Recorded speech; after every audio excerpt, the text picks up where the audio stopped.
아이고 계시네. 아이고 이게 저.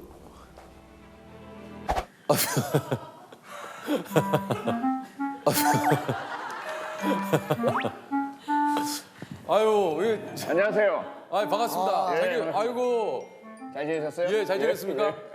반갑습니다. 오랜만입니다. 예, 오랜만에 뵙습니다. 잘 지내셨어요? 네, 오랜만에 뵙습니다. 네네, 안녕하십니까. 일단 저희가 자리 좀 옮겨야죠. 네네네. 예, 오시죠. 반갑습니다. 예, 네. 우리 그것이 알고 싶다면 진짜 빼놓을 수 없는 분이 바로 또 여기 계시는 우리 표창원 의원님, 그렇습니다. 예, 교수님, 그렇지 않습니까? 몇 년도에 시작을 하신 거죠? 2000년이요. 2000년이요? 네, 20년 됐죠. 아, 정말요? 네, 그것이 알고 싶다가 저를 방송에 데뷔 맞죠. 예. 프로그램이죠. 만약 그 목표가 달성된다면 그 많은 것들은 다 정당화되고 합리화되고 목적 달성을 위한 어쩔 수 없는 필요악적인 과정들이었다라고 떵떵거리고 살 수 있는 멋진 차와 뭐 이런 것들이 본인이 희구했던 삶의 모습이라고 보여지고요. 대략 한 75에서 80% 정도는 독립으로 봐야 하지 않을까. 어쨌든 본인이 자발적으로 그 공산 현장 입구까지는 갔을 가능성이. 직업적으로 봤을 때 프로파일러는 정확하게 뭐 어떤 그 직업을 얘기하는 겁니까? 가장 쉽게 설명을 드리자면 프로필이라고 그러잖아요. 프로필. 어떤 사람의 이력, 나이, 경력. 이력, 경력 뭐 이런 특성들. 네네. 범죄 현장에서 우리가 알고 싶은 게 범인의 프로필이죠. 그것을 뽑아내는 사람이 프로파일러입니다. 그런데 만약에 지문이나 DNA로 이 사람이 누군지 확정됐다면 프로파일러 필요가 없죠. 그렇지 않은 현장에서 이 범죄 현장에 남겨진 특성들을 가지고 처음에 범죄 현장에 어떻게 접근을 했고 피해자를 어떻게 만났고 어떤 행동을 저질렀고 얼마나 머물렀고 그리고 증거 인멸을 위해서는 어떤 행동을 했고 이것들을 이제 그 흔적을 찾아서 그러면 이 사람은 어떤 특성을 가진 사람이다.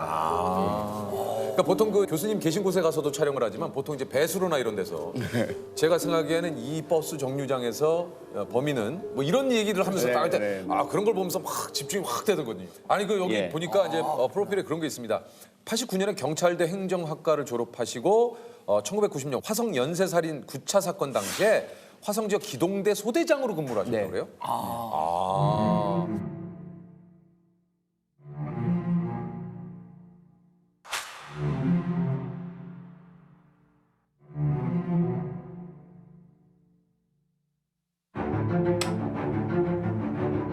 화성 연쇄살인 사건 현장 부근에서 9번째 희생자가 됐습니다. 10번째 살인 사건도 미궁에 빠질 가능성이 높은 것으로 유일한 단서는 유전자의 DNA 구조입니다. 제가 화성경찰서에 발령받은 게 1990년 8월인데요. 3개월 지나서 그 여중생 김양 피살 사건이 발생을 합니다. 너무 큰 충격이었고 그 사건 현장에 저희가 이제 배치가 됐죠. 그러다 보니까 그 9차 사건의 이미지, 피해자의 모습, 상처, 현장 이런 것들은 영원히 저에게 남아있죠. 그 범죄자가 또 다른 범행을 일으킬 것이다라고 하는 것이 사실은 프로파일러로서의 두려움입니다. 정말 내가 이 범죄자를 왜 분석하지 못하고 있는가, 무엇이 모자르는가, 무력감을 느끼기도 하죠. 너무 많은 정보가 손실된 상태에서 분석을 했기 때문에 접근할 수 없는 한계가 좀 안타까움이 많이 있었죠. 그리고 이제 이게 2012년에 한 그 방송에서 표창 교수님이 그때 그 얘기를 하셨어요. 분명히 계속 범행을 저지를 수밖에 없는 상태에 도달했던 것으로 보이고요. 그것은 아마도 사망했거나 아니면 다른 범행으로 교도소에 수감돼서 장기간 복역 중에 있거나. 이걸 딱 예측. 이게 그대로 적중을 했습니다. 예. 이춘재 당시 예. 복역 중이었죠. 이거를 그 당시에도 뭔가 이 분석을 하시면서 확신을 좀 하신 건가요? 뭐 사실 그건 기본이고요. 예, 프로파일링을 하면 왜 그런 생각을 하시는 건지. 범행 주기가 점점 짧아지는 경향 이런 것들은 그 스스로가 이 범죄적인 욕구와 충동이 대단히 강해져 있고 강하다는 것을 뜻해요. 그런데 어느 시점부터는 중단되었거든요. 예. 그게 의미하는 바는 뭐냐면 그런 유형의 연쇄살인범은 결코 스스로 범행 중단을 못합니다. 그런데 동일범이 그러한 변형을 통해서 다른 범행을 저지른다는 신호가 잡히질 않는 거예요, 오랫동안. 그러면 이건 죽었거나 아니면 다른 범죄로 복역 중이다. 다른 범죄로 장기간 복역 중이거나 그 두 가지 중에 하나라는 거죠. 아니 이게 실제로 이렇게 들어맞았을 때 본인 진짜 어떠셨습니까? 저는 첫 보도를 보고 못 믿겠더라고요. 그 오랜 시간 동안 꼬투리도 못 잡았는데 갑자기 한순간에 범인이 나타나니까. 또 중요한 건 뭐냐면 예. 1986년에 영국 레스터 대학에서 처음으로 DNA를 수사에 활용할 수 있는 기법을 발견을 합니다. 그게 80년대입니다. 80년대, 86년이에요. 예. 근데 한국에서 화성 연쇄살인 사건이 86년부터 시작이 됐잖아요. 현장 DNA 증거를 확보를 하긴 했는데요. 네. 그때 워낙에 초기였잖아요. 영화 살인의 추억에도 나오지만 우리에게는 DNA 검사하는 기기도 없었고 장비도 없었고 기법도 없었어요. 그래서 저는 그 현장 시료 보관이 안 돼 있다고 생각을 했거든요. 그런데 놀랍게도 그 현장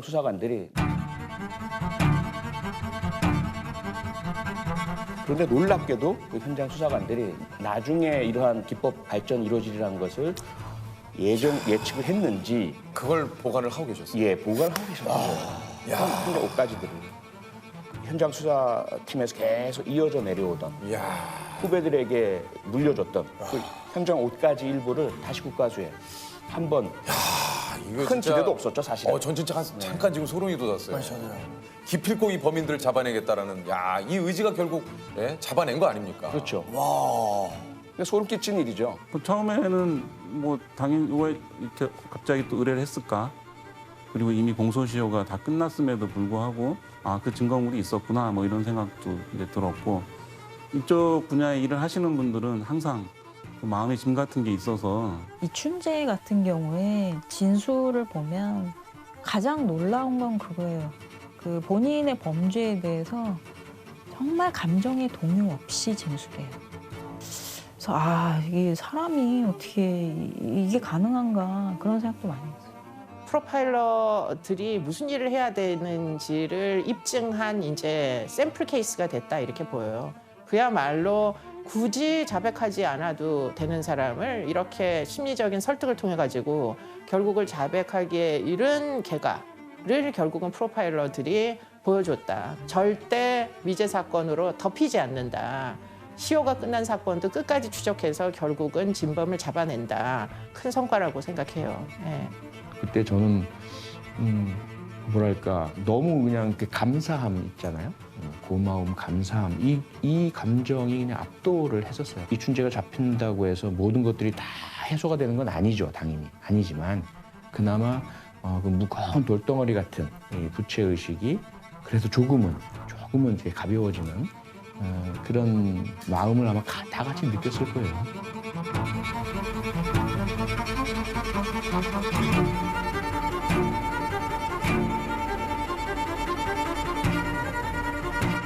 이건 뭐니까 대학 입시 시험지 도난 사건은? 1992년 2월이죠. 그 당시에는 이게 저 의원님으로서의 얘기보다 역시 이게 좀 이런 이야기가 이게 좀 사람을 빨아들이는 게 있어요. 너무 한이 맺혀서 그래요. 제가. 너무 한이 맺혀서 그래요. 저 근데 뭐가 약간 이렇게 한이 맺혀요? 아니, 그러니까 제가 경찰대학 간 것도 그렇고 경찰대학에서 오직 나는 셜록 홈즈처럼 빨리 나가서 범죄 수사를 해보고 싶다. 그때 이제 1992년 사건이 터진 거예요. 대학 입시 시험지 도난 사건. 그때는 기억하실지 모르겠지만 전기대학, 후기대학 있었잖아요. 있었죠. 시험지는 모두 그 고사장, 시험장으로 배달된 상태입니다. 제가 형사 당직을 서는 날인데 신고가 들어온 거예요, 밤에. 시험지가 보관돼 있는 곳에 도둑이 들었다는 거예요. 큰일이죠. 그런데 그게 없어진 게 그 시험지인 거예요. 대학 며칠 뒤에 봐야 할 시험지. 큰일 나죠. 근데 그게 중간에 유력한 용의자가 자살을 해요. 그 대학의 경비 과장이었는데 이분의 동생이 대전 지역의 아주 유명한 조폭이었고 상당히 많은 송사에 걸려 있어 돈이 크게 필요한 상태였고 이분의 사주를 받아서 실행했을 것으로 우리가 추정했던 용의자가 있거든요. 용의자가? 예, 경비원을 하셨던 정모 씨가 있는데 그분을 이제 체포를 했어요. 자백도 받았어요. 근데요? 물증이 있어야 될 거 아니에요. 가져간 시험지를 어떻게 했느냐? 그걸 어디 있느냐? 그랬더니 이분이 학교 화장실에 거기서 찢어서 버렸다는 거예요. 그래서 전부 손으로 정화조를 팠어요. 증거를 찾아야 되니까. 근데 없었어요. 그게 너무 화가 나죠. 그래서 가서 아니 없다. 어떻게 된 거냐? 그랬더니 죄송합니다. 사실은 정화조가 아니라 학교 앞에 있는 쓰레기통에 버렸습니다. 매립지까지 가야 돼요. 매립지까지 갔죠. 가서 형사들하고 대원들하고 전부 또 손으로 팠죠. 안 나와요. 죄송합니다. 그래서 사실은 그 대학 뒤에 있는 야산에다가 묻었다. 아니 뿌렸다는 거예요, 찢어서. 야. 그 장면이 혹시 기억나실지 모르겠어요. 경찰관, 정경대원 뭐 전부 쫙 일렬로 야산에 늘어서 가지고 탐칭봉으로 찍었구나. 네, 안 나왔어요. 이 사람은 뭐 자백은 했지만 물증은 없고 기소를 했어요. 근데 어떻게 됐어요? 근데 이분이 기소가 된 뒤에는 뭐라고 얘기하냐면 자기가 경찰의 고문 때문에 자백을 했지 사실은 범인이 아니다. 난 아니다. 난 아니다. 결국 미해결 사건이 된 거죠. 그래서 여기에서 뭔가 그래서 저는 너무 좌절감을 느낀 거예요. 그때 또 주변에서 어떤 이야기를 하냐면 저보고 미제 사건 제조기라고 이렇게 얘기를 하는 거예요. 왜요? 화성에 가니까 화성 사건이 미제 사건 되고 부천에 오니까 이 대형 입시 시험지 도난 사건이 미제 사건이 되고 견디기 힘들더라고요. 근데 더 힘든 건 뭐냐면 그럼 뭔가 내가 뭘 잘못했는지 뭐가 부족한지를 알면 그리고 이걸 어디 고칠 가서 텐데. 배우거나 고칠 텐데 그래서 영국을 가시게 그렇게 된 거죠. 아니 그래서 영국 가서는 어떤 것들을 좀 배우신 겁니까? 가서 이제 영국을 가니까 이건 완전히 연쇄살인의 나라예요. 너무나 많은 연쇄살인 사건이 벌어졌었고 그러다 보니까 오히려 거꾸로 연쇄살인 사건에 대한 프로파일링이라든지 또는 수사 기법이 상당히 발달해 있었던 거죠. 그냥 저는 이게 화성 연쇄살인 사건과 유사한데 빨리 한국 가고 싶다. 빨리 한국 가서 영국에서 배운 프로파일링 기법을 적용해서 해결하고 싶다. 왔는데 바로 그때 터진 게 정두영 연쇄살인 사건입니다. 이게 그 관내가 다 다른 경찰서 관내예요. 네. 그러니까 한 건 한 건을 별도로 접근했던 거죠. 근데 그게 이제 나중에 결국 하나로 묶어보니 연쇄살인 사건이라고 확인이 됐고 제 마음 자체가 악마였는지는 모릅니다. 뭐 그거밖에 내 표현 못하겠습니다. 또 하나 이야기를 하자면 의사의 만삭부인 살인 사건.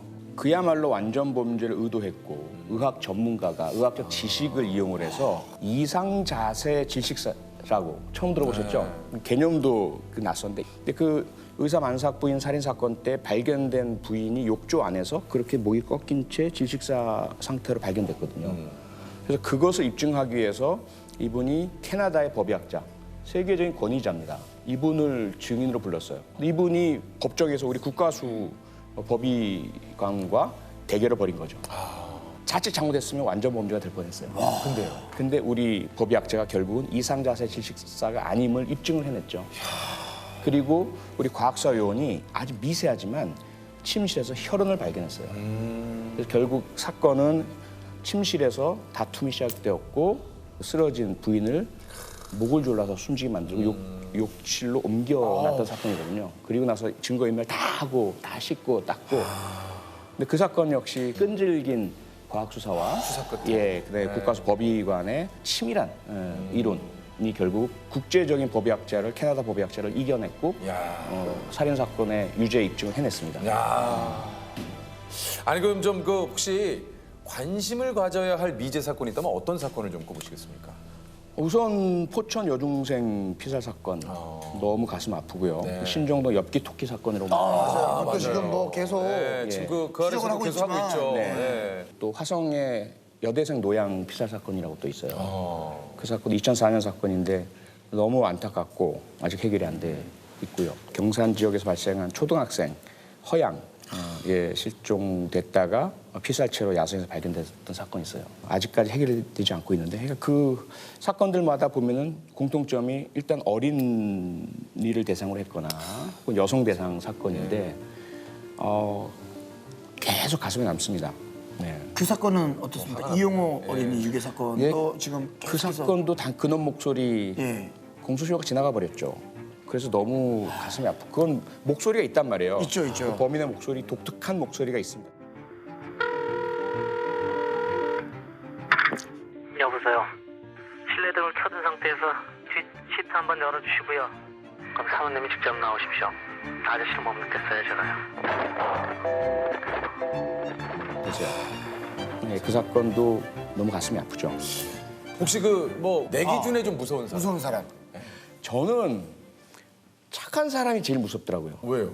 저는 욕심도 많고 화도 잘 내고 크고 힘센 권력자가 뭐라 그러면 전혀 무섭지가 않아요. 어렸을 때부터 제가 맞는 것도 많이 맞아봐서 저보다 뭐 싸움 잘하는 사람 별로 무섭지가 않거든요.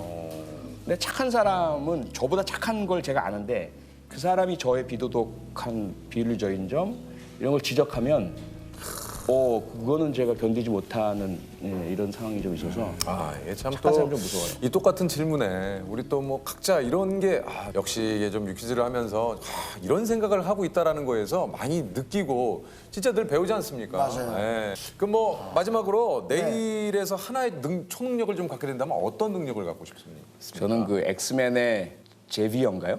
그 프로페서 X. 예. 모든 사람의 마음을 읽고 조종할 수 있는. 조종까지. 예. 범죄자도 전부 범죄 스탑 시킬 수 있잖아요. 그리고 모든 표를 저한테 뭐라고 할 수도 있고. 아니 저기 그만 됐는데. 아니 지금 이게 뭐 혹시나 나중에 모르니까. 아니. 이게 실현한 것 같습니다. 유퀴즈? 네, 좋아요.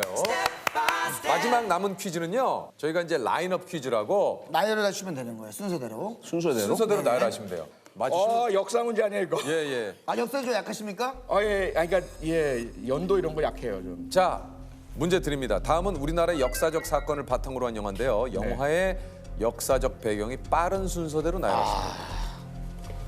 이야, 진짜 이게 참 안시성이 고구려 이건 분명한데 고구려 당나라 당태종 대동여지도 선조 시대 임진왜란 문제를 보고 이런 걸 봐서 난 개봉 날짜를 지금 보고 있었네.